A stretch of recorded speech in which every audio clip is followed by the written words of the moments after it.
Najua speaker aliona hii yangu akiwa huko, akajua sasa akate hiyo mapema na mimi nimetii. Kwa hiyo mimi nataka kuongea kwa haraka niseme vijana, unajua waliposema voter registration walikuwa wana target vijana. Si ni kweli?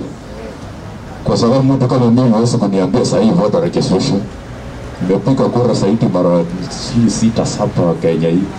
So wewe sikuwa unaambia mimi, walikuwa wanaambia vijana wenye wamechukua vitambulisho. So na hao vijana tumesikia wakitangaza ya kwamba tunaenda kuandamana kuondoa finance bill. Wote kila mtu ananunua maji, ananunua nini, anaenda town. Alafu sasa hivi unaniambia hana fare ya kuenda kuregister kuchukua silaha ya kutoa Ruto. Silaha ya one time. Silaha ya one time unataka wakulipie, wakuletee hapa. Lakini kuenda kuandamana finance bill unanunua maji. Mwache upuzi GNC. Mmesikia hiyo maneno? Hiyo mmesikia. Mnanunua msikia, unaweka kwa simu, alafu unaanza kutuma Ruto kama amevaa bra nini, hiyo ndio unatuma kwa mtandao. Lakini kuenda kuregister umeshindwa na unaiba ukisema one time. Hiyo uko na akili kweli?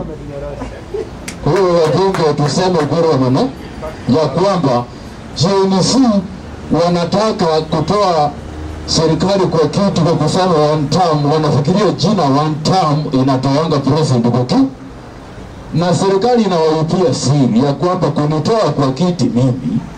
In fact mwenye mnataka kumtoa anasema ya kwamba enda chukua sasa kitambulisho bure. Kwani anaambia nani? Si anaambia wa GNC, sio mimi.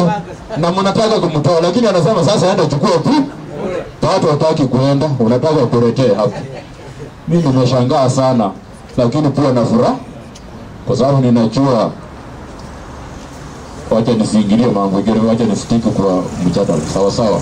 Nimemalizia hapo. Nilikuwa na wachanua tu vijana ya kwamba hii ni wakati wako wa kuthibitisha na kuonyesha ya kwamba wewe unataka one term. Lakini kama pato uwendi na mimi silaha yangu pato niko nayo, sasa utanitoa aje sasa? Hata ni kama Ruto hatafanya kampeni.